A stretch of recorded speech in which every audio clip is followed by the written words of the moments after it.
Welcome to the stage, CEO and co-founder of Shiftwave, Mike North. All right, welcome everyone. Welcome to Summit at Sea 2023. Are you excited to be here? All right.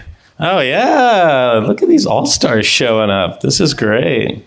So I know we've all had some extensive travels to be here and a lot of logistics and have been through a lot to get on the boat. So congratulations, you're here. I thought we might take a moment just to all land collectively and just be fully present for this. So I thought we might start with just a very quick little breathwork meditation, if everyone's up for it. Okay, so if everyone wants to just take a moment and close your eyes, put your phones down, your laptops down, put both your feet on the floor, feel the boat underneath you. Feel it subtly, very subtly moving. It's going to be moving a lot more pretty soon. And just all exhale together. And then take a nice inhale, starting with your belly. And then just breathing up into your chest and breathing up into your head. And then opening your mouth and just letting the breath go. Good. And then another nice breath, starting at your feet and inhaling all up into your belly. And then into your chest, into the top of your head. Yeah, open your mouth and let the breath go. And this time as you inhale, just inhale all those things that you're thinking about and all the logistics and all the stuff you had to do to get here. Just inhale all that up, inhale the top of your head. And then as you let your breath go, just let all that crap go and just and now you're here in this beautiful auditorium. You're on a boat. You're surrounded by other passionate people that are really interested in making a difference in the world, applying their talents, their passion for making a difference here. I wanted to start, first of all, by just really thanking the organizers for making this talk possible. It came together really in the last couple of weeks because I was in Ukraine literally 3 weeks ago and came across something just so absolutely special, relevant, and important for the world that we live in today that it just had to be shared. And so I reached out to Summit and said, guys, this is important. If there's any way we can make this happen, I think it would be really important for the community and important for what this community can do for the world. And so very quickly they reorganized things. So I want a special thanks to the Summit crew, to Jody in particular, to Nicole Patrice DeMember, to Ingrid Sanders, to really pulling this all together so that we can be here today. And also bring a very, very, very special guest all the way from the Carpathian Mountains in Ukraine so that she can be here today to share what I think is a truly remarkable story. And it's not just a story about Ukraine. It's a story of how we can really change the world and how we're going to have to change the world. Because we're going to be talking about children in Ukraine, but we actually have quite a challenge here in the United States and the rest of the world with children. We're coming out of a global pandemic where there was a lot of isolation. We're in a new world where children are on digital devices and they're growing up in an Instagram world, and it's having very severe repercussions on their mental health. And so we're in a crisis. And what we discovered in Ukraine is completely relevant to what's happening here. In fact, I think it's a very good example of approaches that can be taken to really address the youth of today and the future of tomorrow. So I thought we would first start by just setting the scene, because it's almost impossible to capture in words what's happened in Ukraine and what's happening there now. And so I want this to be a bit of a narrative. Like, there are some real brutal truths that we need to look at because there's a war and terrible things are happening. And we cannot just turn our eyes away from that. And we need to be able to look into that and be very present with that. But also with this community, we can know that we have the ability, and us in particular have a very unique ability to evoke change and to make a difference. And so we're going to talk today about how we can do that. And we're going to have an incredible example of someone doing that. But as we go through this session today, I want each and every one of us to be thinking about how we can be using our skills, our passions, our companies, our technologies, whatever it is that we do, how we can be using that to be able to help. And in particular, to be able to help children, which is it's very relevant right now, but it's also the future. It's tomorrow. And so just keep that in the back of your mind as we move through this. So I'm going to start by playing a video of Gen.Ukrainian in the Carpathian Mountains, and you'll be able to really set the stage for the talk that we're going to have today. 24th of February came unasked and unexpected, changing all of our lives.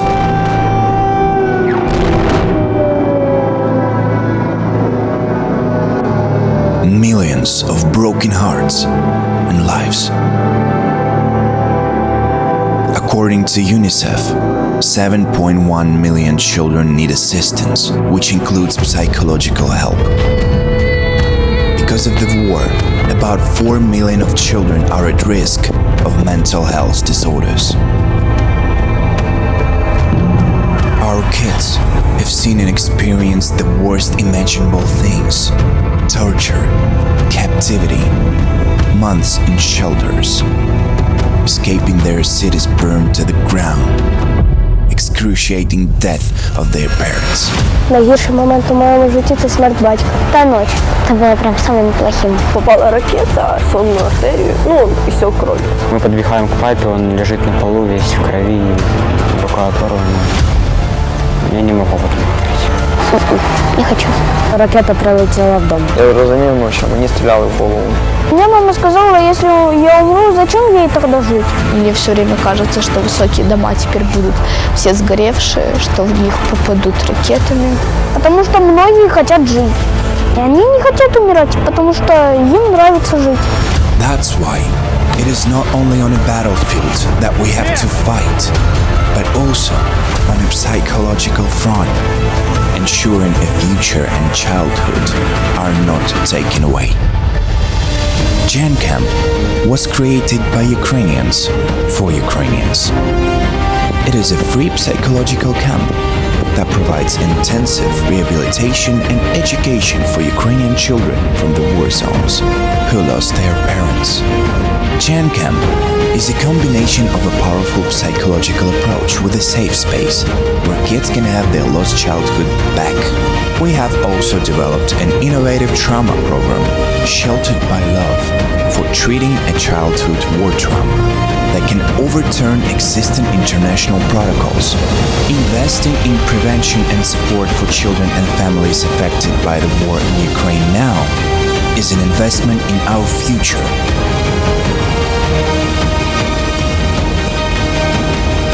For every $1 invested in scaled-up treatment for common mental health issues, there is a return of around $4 in improved health and productivity. We know that light will win, and we are already healing our wounds with love and care. Gen.Ukrainian.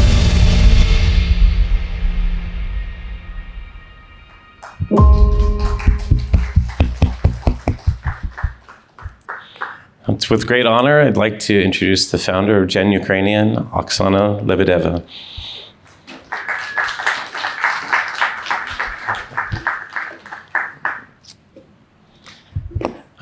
I'd also like to introduce Dr. Jeffrey Rouse. He's a neuropsychiatrist who finds himself working in very unusual places, like responding to Hurricane Katrina.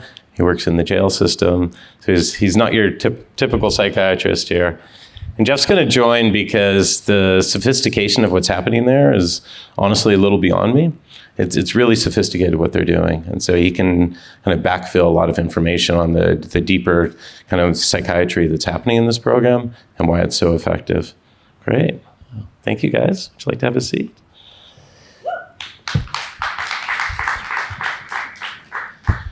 So Oksana, I thought we could just start by talking about the children and specifically who the children are that you're trying to help here at Gen Camp.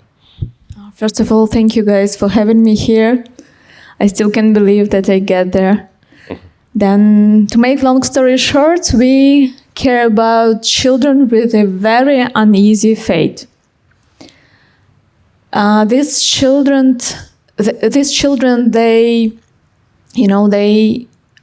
have experienced maybe the most severe trauma in their lives, such as losing parents, going through captivity.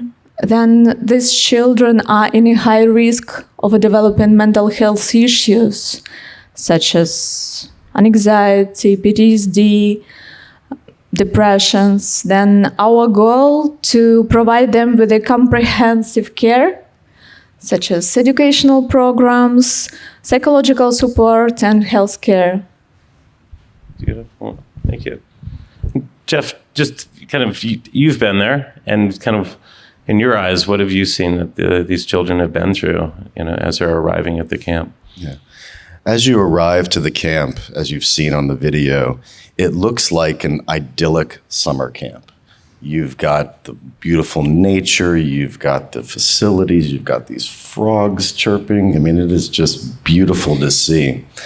And then you start talking to these children and you start learning their stories, and it is unspeakable, some of the things that they have experienced. And I have made a career in extraordinarily difficult places, morgues, jails, disasters, etc. And this is some of the most traumatic stuff I've ever heard. And then you see that they're going around and experiencing this camp like many of us might have in the summer times. And it's utterly amazing to watch.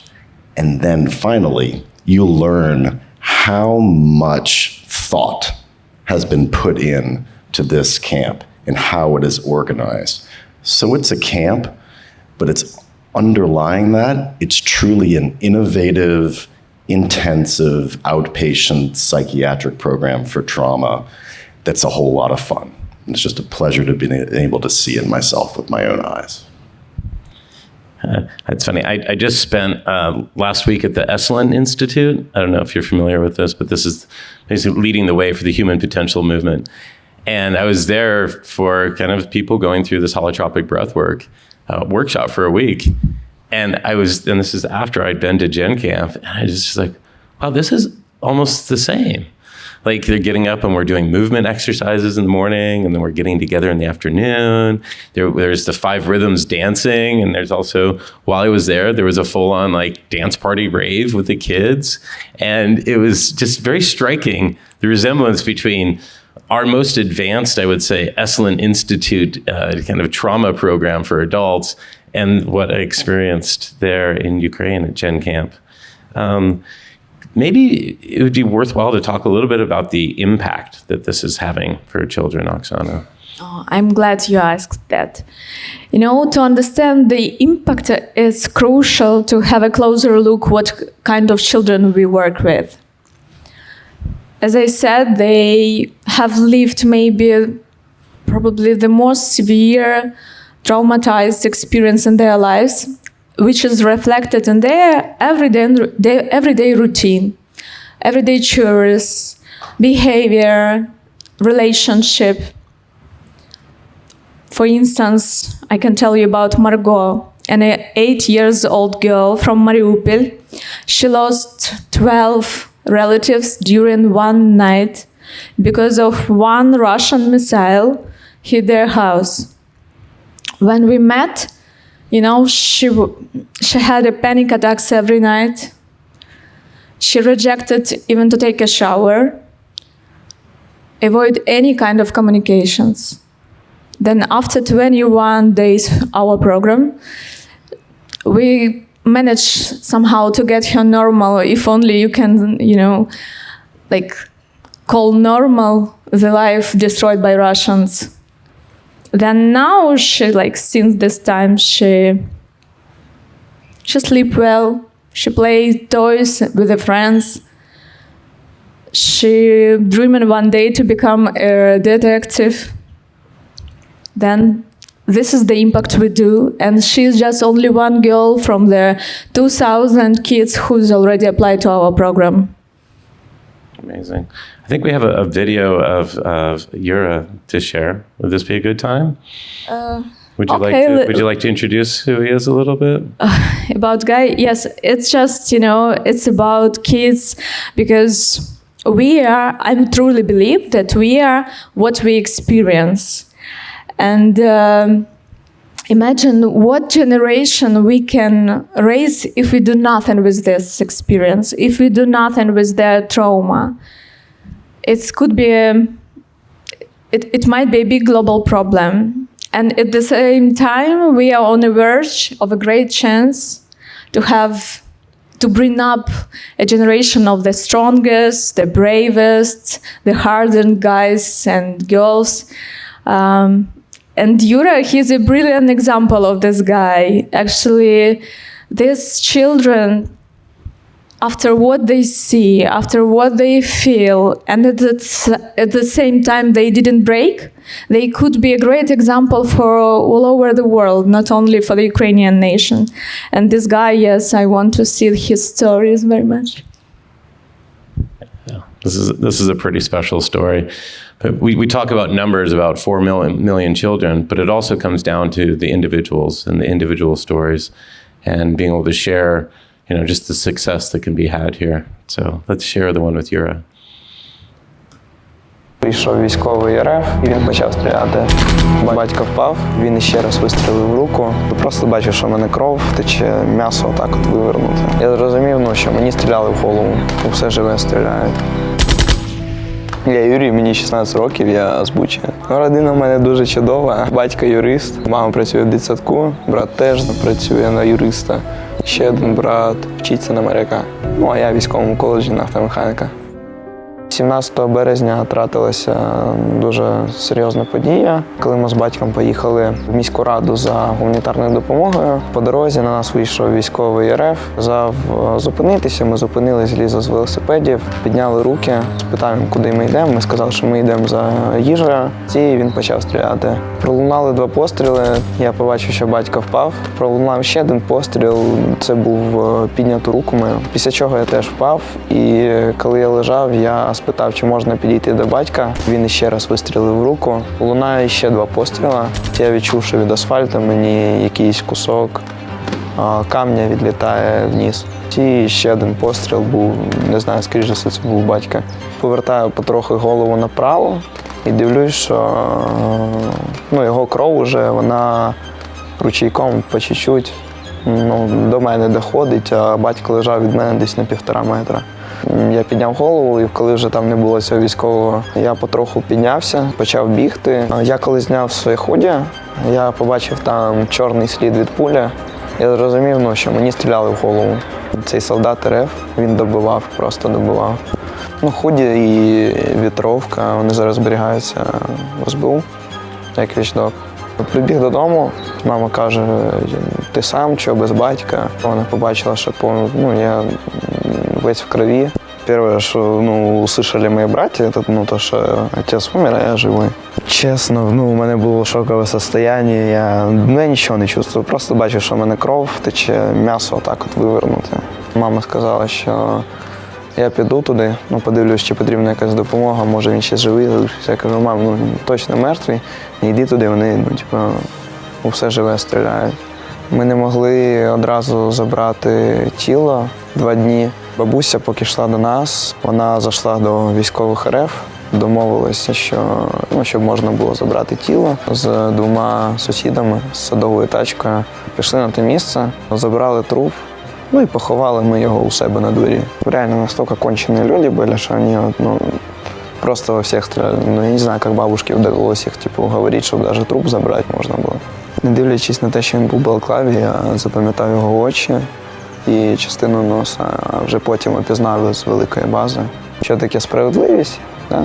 Я хочу, щоб ця падлюка відчула те, що відчував я. Ці білі страждання, щоб він сів в тюрму.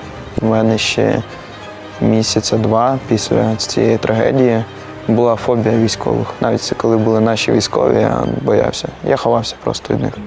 Мені допомагала родина, постійна підтримка, ось родина, друзі. Ми стали набагато ріднішими. З братами зараз виконуємо те, що раніше виконував батько. Це самий звичайний тато, який любив своїх дітей. У нього була пасіка, і зараз є, з 3 вулика, яких він залишив на мене. Що він дуже смачно готував. Ну так, як він готував, не готувала ні мама, ні бабуся. Ну, змінилось воно в позитивну сторону. Ось я поступив до коледжу. Так обнімашки, я думаю, ну обнять, не обнять. Вперше про історію Юри я почула в березні 2022 року і, мабуть, як всі ми, була просто приголомшена. Коли отримали таку неймовірну можливість відправити дитину навчатися за кордон, одразу подумала про нього. І вважаю, що Юра і взагалі діти, які пережили настільки важкі травмуючі події, заслуговують на нашу увагу зараз і на можливість створювати для них такі соціальні ліфти, які надзвичайно необхідні у даній ситуації. Адже втративши батьків, переживаючи надзвичайне горе, вони ще й втрачають якісь соціальні можливості, адже зараз йде війна, нема кому підтримати. І в даному випадку ми для них просто таке оточення, яке може створювати умови для росту, і створювати такі умови для Юри було надзвичайно приємно. Адже у нього ми тут всі закохані не тільки як у дитину, учасника третьої зміни, а як у особистість. І я вважаю, його чекає тільки найсвітліше майбутнє, і ми про нього ще дуже-дуже багато всього почуємо. Буду тебя проведывать в Нью-Йорке. Серйозно? Ура!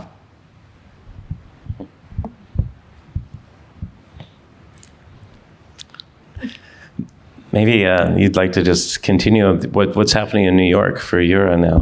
Let's see. I hope he will go to South Kent School soon. Yeah. So now he's living in the United States and will be going to college here. Yeah. What a beautiful story. Yeah, thank you. Yeah, it's just a great example how we can provide with the possibilities for these kids. They really need it.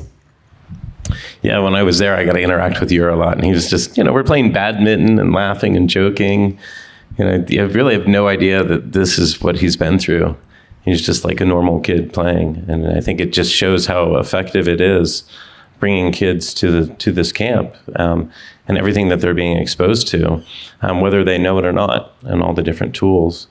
Maybe it would be good actually to kind of the meat of this now, to talk about the different tools and the different programs that you do at Gen Camp. Just a few words, because I believe like Jeff can tell you more as a specialist. We use a new combination of scientific-based strategies to treat kids' trauma. The match of individual and group forms of therapy allows us to provide intensive but long-standing result of therapy. And, the main idea is to integrate traumatized memories, emotions in their biographic memories. Then somehow we can connect, in this way we can connect past, present, and the main idea and the most important, they will capable to plan their future. That's how children psychic recovering. And also we work with the various tools. We do that because we want to find the key to different kids in a different way. And it's incredibly, we were incredibly happy to have Shiftwave as an additional tool to our rehabilitation. It helps to open up some children. Then Jeff, maybe you can add something. Sure. So first off, all credit should be given to you, Oksana, and to Dr. Oksana Shlonska, who is the Ukrainian psychologist who really conceived of the program and the run of, the routine and all the different tools that are integrated into this program.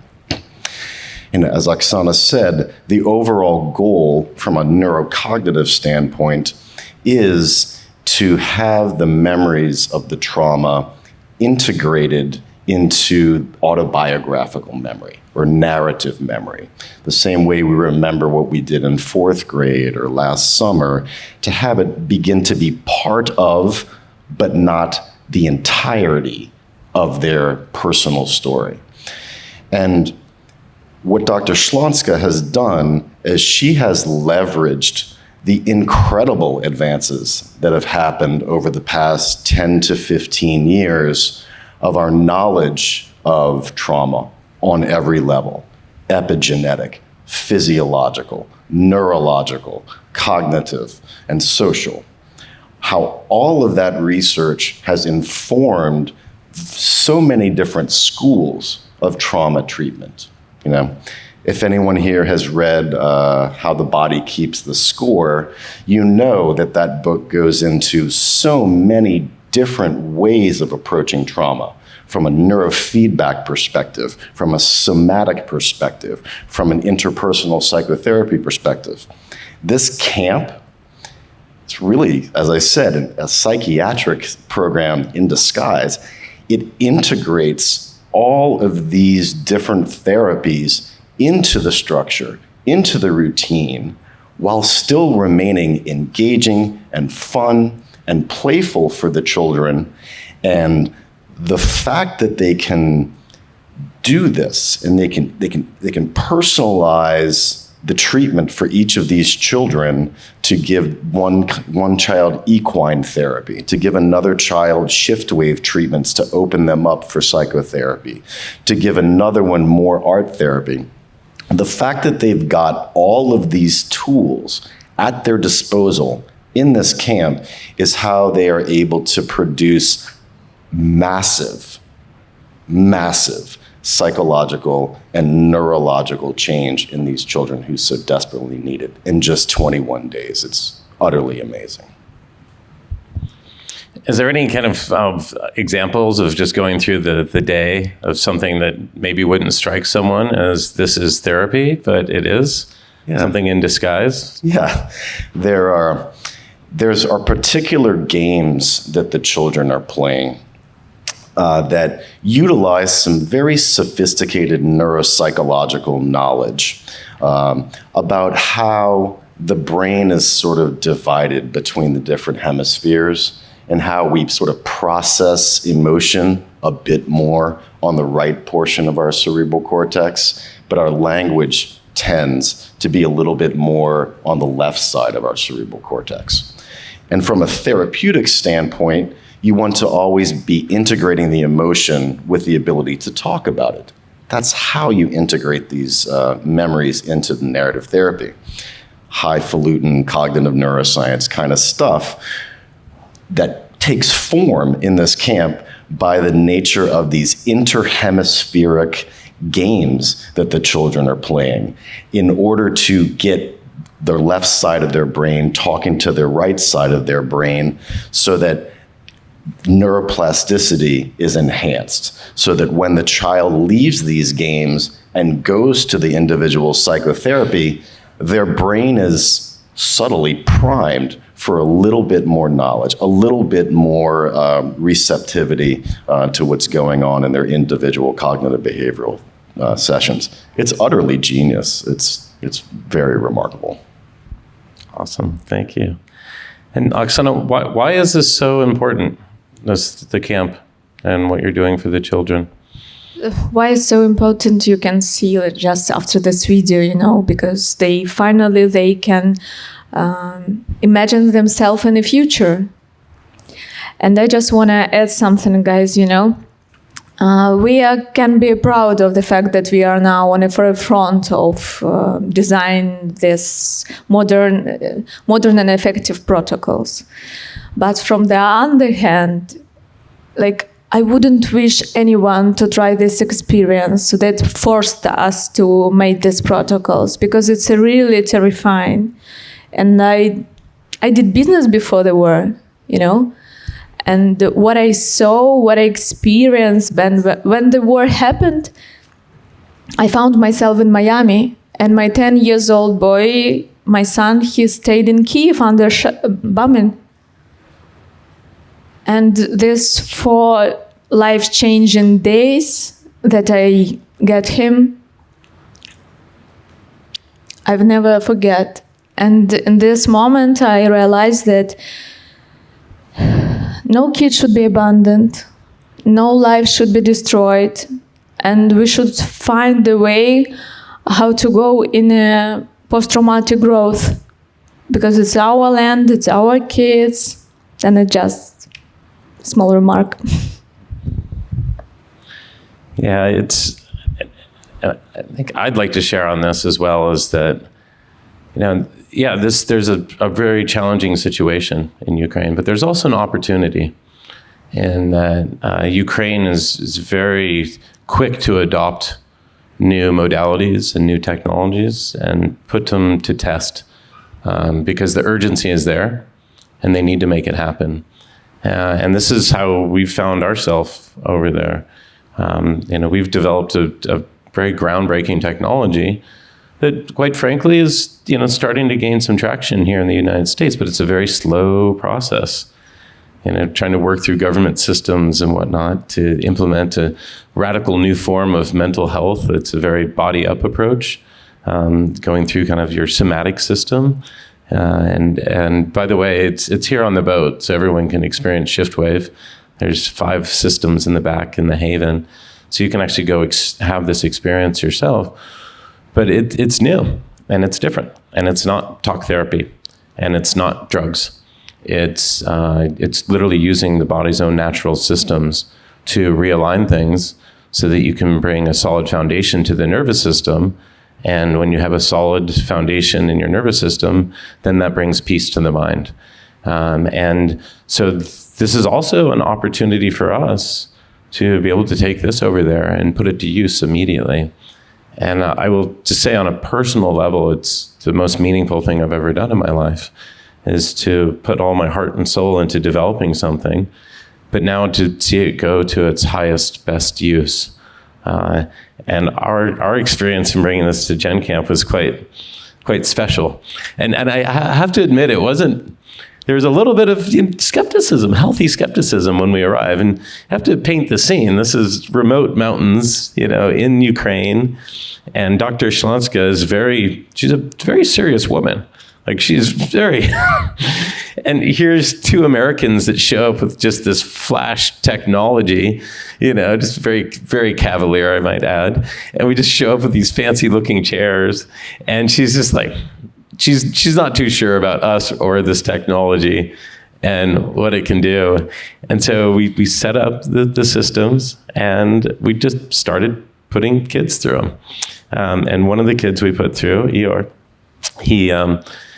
and I didn't know any of the better, but I just put him in, and he came out, and he's with his friend, and they're just smiling and laughing about their whole experience. I'm like, oh, cool. This is what kids do.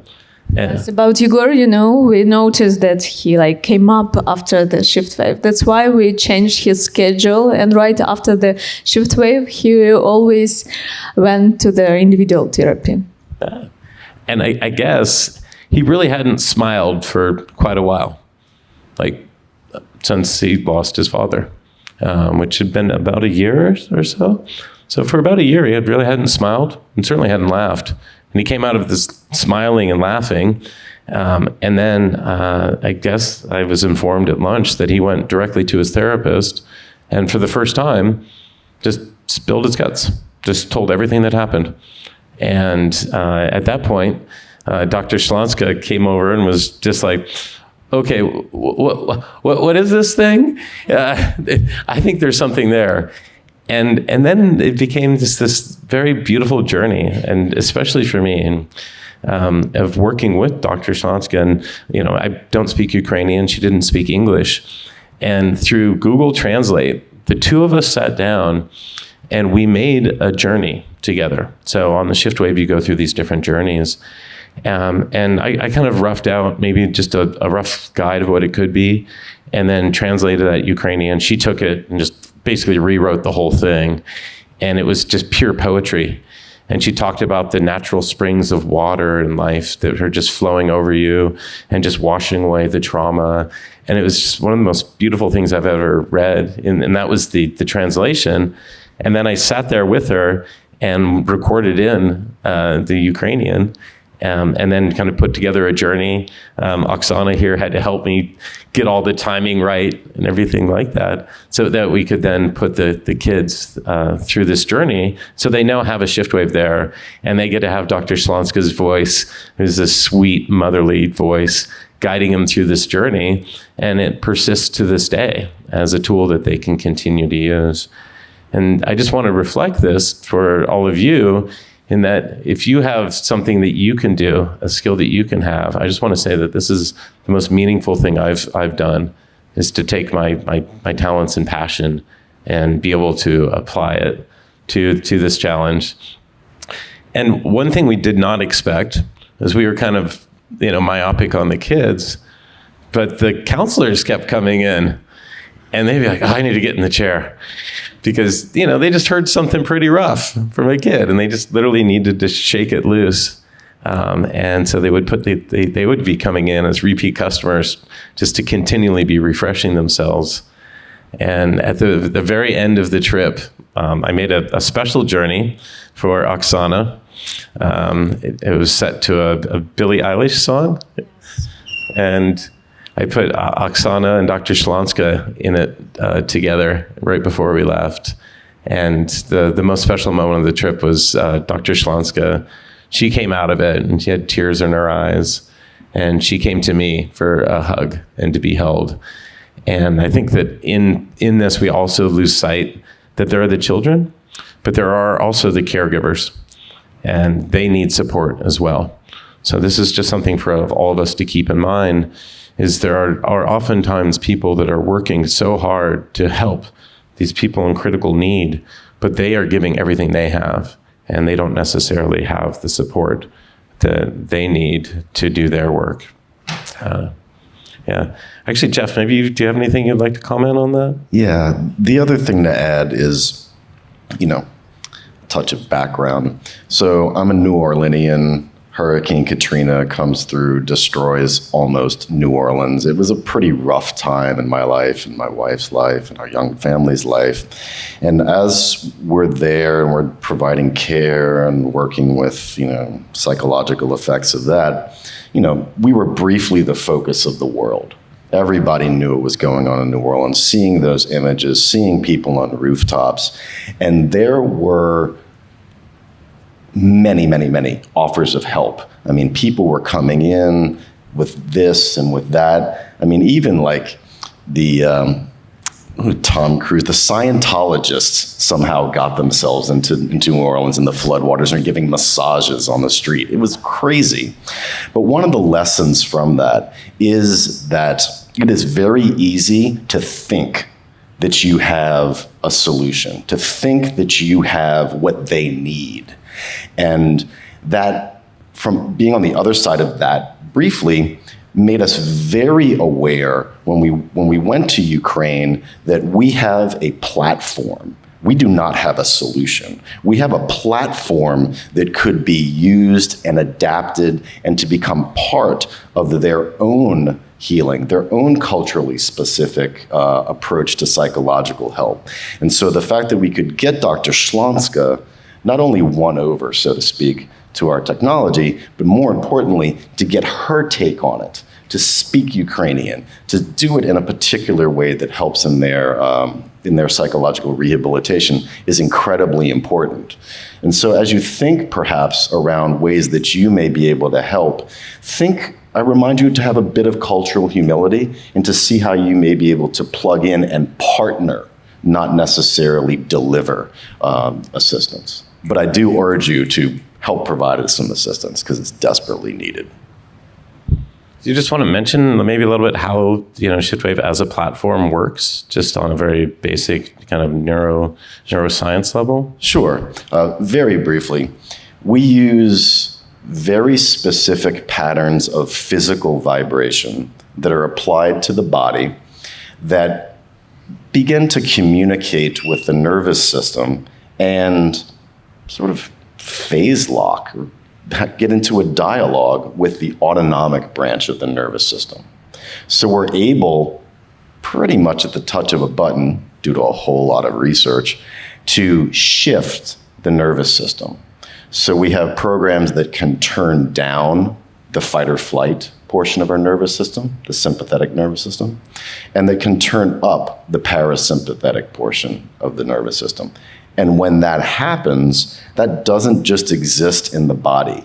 That also feeds up, as Doc mentioned, in a bottom-up way to affect our brain, our psychology, and our consciousness. So in that sense, it can become complementary to other different approaches to healing. But again, without the need for talk therapy and using another person's time, and certainly without medications. So, Oksana, you clearly have our support moving forward, and we're going to continue to support your program. What are some of the other challenges that you have and other ways that you could have support? And you have a great audience here, by the way, of people that are both doing amazing things, but also are very connected in the world. So it's a great opportunity to share some of your needs and challenges. Oh, well, Mike, probably the biggest challenge that every charitable organization in Ukraine faced now is to be heard. Imagine how world sees Ukraine. It's like a myriad of voices of crying out of help. And it's hard to distinguish one voice from a myriad of others.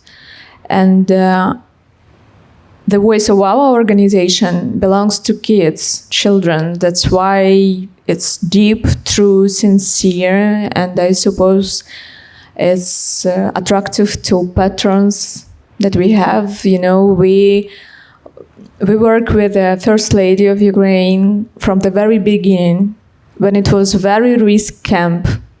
And UNICEF didn't want to take this risk. We did it, because we were really worried.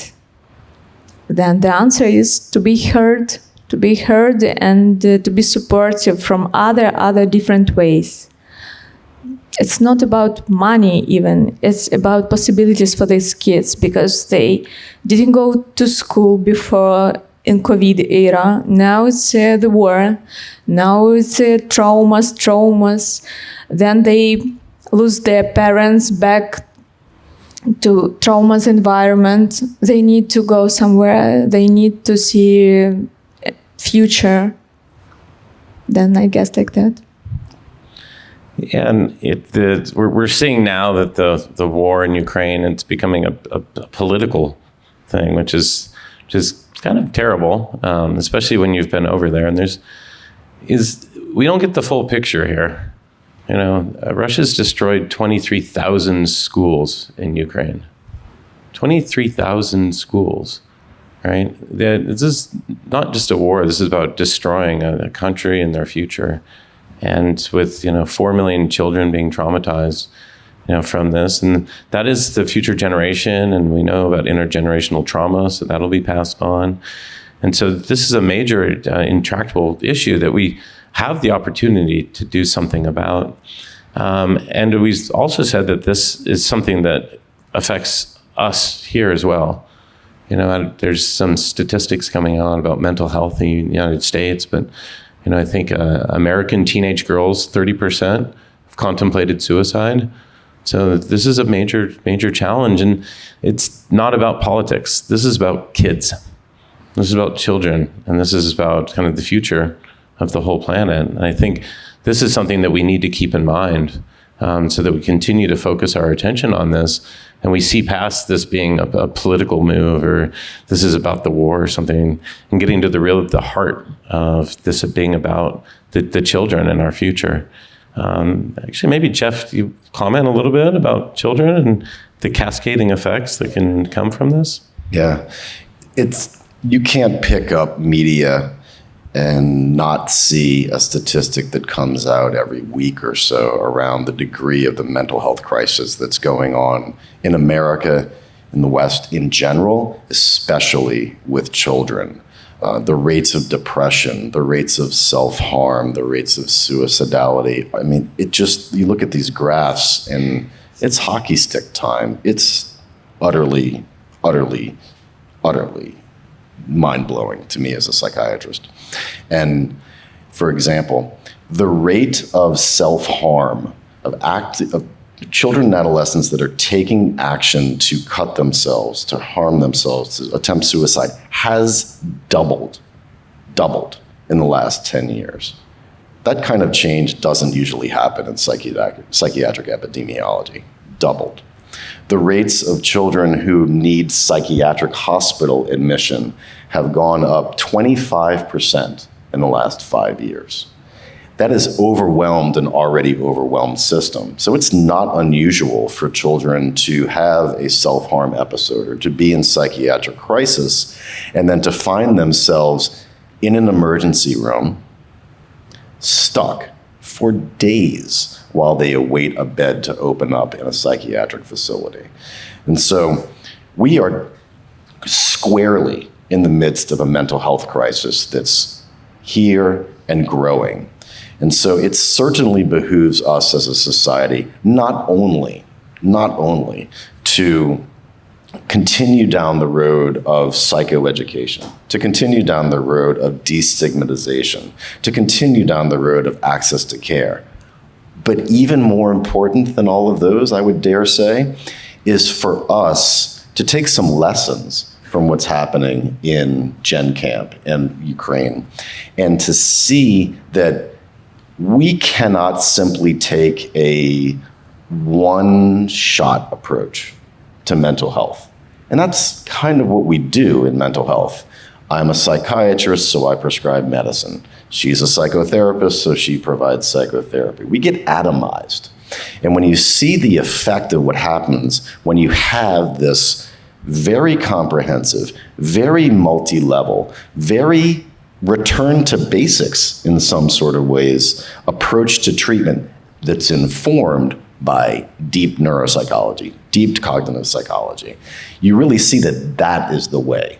And so we're not going to prescribe our way out of this crisis. We are not going to, just have a group therapy session every now and then online for kids and get over this. It really demands a real reorganization of how we approach mental health for children, certainly, but also for adults. It's Summit's been happening for a while, and one of the shifts that I've noticed with Summit is there's a lot more people here with kids now. So, and I'm sure when we talk about this, everyone just naturally thinks also about their kids and things that they can do and watch out for. Do you have any advice or thoughts or habits that could be instilled and things to watch out for? Sure. I go back to something my son said once. My son is in college. He's struggled with some mental health issues of his own. He's doing quite well now. But he related to me that they have a phrase among his generation in which they notice that a fellow member, a friend or someone is becoming too anxious or becoming too pulled into an online world and not a real world. They'll tell that person to go, quote, touch grass, meaning stop what you're doing, unplug, and reconnect with something natural, something larger than oneself, to reset your body, to reset your brain, to reset your mind. And I think that's a good lesson. I think that's a good reminder, a good intuition that they have, that it's very important to remember the basics. All the things that we're doing to ourselves and listening to Andrew Huberman and trying to optimize ourselves, biohacking and all that stuff. It's incredibly important, not just for optimal performance for, founders and CEOs, but even more important for children and adolescents. And it's very simple. Go to bed at the same time every night as best as you can. Eat good food, get outside, go see friends. And these are time-honored ways that the human experience supports good psychological and mental health. And I think sometimes we lose that in society. It's good to hear that kids are evolving. I remember when I was at those teen ages that we weren't, our friends wouldn't tell us to touch grass, but to smoke it as a solution. So, and just about that, to get to Gen Camp, by the way, it was a voyage. I have never seen a road with more potholes in it. It was quite the voyage to get to this camp. We got bumped along for, about 6 hours to finally get there. But it's a very remote location, extremely immersed in nature. Do you want to just mention, Oksana, just the role that nature plays in Gen Camp? Nature, yes, of course, is very important. It's like a co-therapist for kids. But guys, in our camp, it's very strict rule about the gadget, because gadget took our kids from us. That's why just only 1 hour per day. It's always so many scandals, but just first week. And then we involve them to other offline things, and it's very important. Then, yes, yesterday we have discussed with Jeff that we faced with such a evil. Every one of our team faced with it. Even Dr. Shlonska, she lost her husband in this war, and she going through her own trauma. And what we realized, that very simple thing works, very basic: love, hugs, nature, food, sport, focusing on something. So many love and hugs we make in our camp. You saw it. It's really important, and it works. It was an honor to see, for sure. And you see the degree of love, not only that these children have for you and for the counselors and for the psychologists, but for each other. Yes. And the name of our program is Sheltered by Love. Yeah. And I just know not only that they will always remember this, but that you are also forging lifelong friendships between these children. And as your program gets the support to continue and grow, that network of children that you are building will not only support each other, but those children will then begin to be seen as leaders or even peer support to other children in their home environments. And so in that sense, you really are creating a next generation of superheroes that can inspire others to continue your country's fight and continue your country's glorious history. It's powerful medicine. I remember they were doing their dance, and I'm like, oh, I like dancing. This is cool. And then this, she must have been 8-year-old girl came up and asked me to dance. I was like, whoa. And so we're just dancing, and I was just so touched. I don't actually know the last time I danced like that with anyone. And it's just really sweet, and just kind of brought me into their world. And I just felt like the effects that the camp had on them, and now it being transferred to me. So I can just imagine them bringing that out in the world. We just touched on the devices a little bit, and that's very topical here.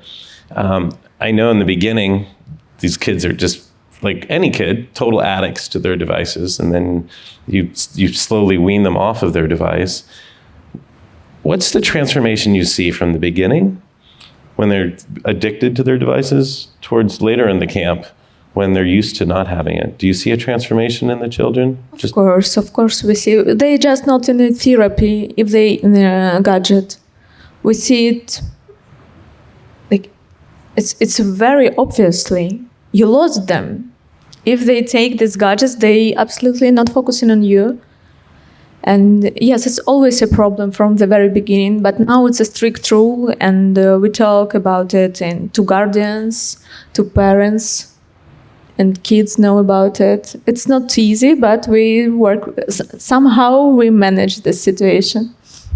This is also relevant to us as adults, but maybe, Jeff, you'd like to talk about what is this engagement with the devices? What are the effects that it's having on our nervous system and the cascading effects that has on us? Well, sure. Of course, it is the way to entrain someone to have a very limited attention span. Of course, it is the way to have someone become an external dopamine addict. And of course, those are very bad, the social dilemma, and we're very familiar with that likely as an audience. But also, it's what is not happening that's also important to remember. So throughout human development, and even in adults, our nervous systems are being regulated by and learning from and being patterned by other people's nervous systems. And you can do this on a psychophysiological level. So you can see how a person's heart rate variability changes when in the presence of someone with greater heart rate variability. That person helps this person regulate. And you also see this in terms of something called neural synchrony. Literally, when you're having a face-to-face interaction, in-person, not on Zoom, interaction, our brains begin to work in similar ways. So when they say syncing up, you literally are doing that. And of course, the problem is the more time you're dealing with these things, the less time you're practicing what it is to be a human and to receive that unconscious feedback. Beautiful. Thank you. Oksana, any final words? And I want to also let everyone know, we're on the boat and we'd love to talk about this, and Oksana would love to talk about it and would love support any way it's possible. We'll linger here after the talk if you want to come over. We're also set up with Shiftwave, so you can come experience it in the Haven in the back of the boat. And we'll be hanging out there a bunch. So if you want to come by, in particular tomorrow evening, we'll be doing a little meetup to talk more about this, about what's happening in Ukraine and ways people can be involved and can help. Is there anything else you'd like to add? No, just one thing that I always say to my kids, to children in the camp: you are not what happened to you. You are not what happened to you. You are what you decided to do with this experience. So that's why we decided to do new protocols, design new rehabilitation camp, because we need to rescue our kids, and we have to take away all our kids in this war. That's why it's just what I want to say. Beautiful. Thank you. There's a term, a Sanskrit term called mudita, which is taking the notion of taking pleasure in someone else's joy. And so we have one last little video, and this is, you get like a double mudita. You get to see kids having joy in Shiftwave, which then gave me joy, and now you get to take joy in my joy of them having that joy, if that makes sense. So we'd like to share that as we leave, and we'll be here if you have any questions or want to talk further. Thank you very much.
Офигенно вообще.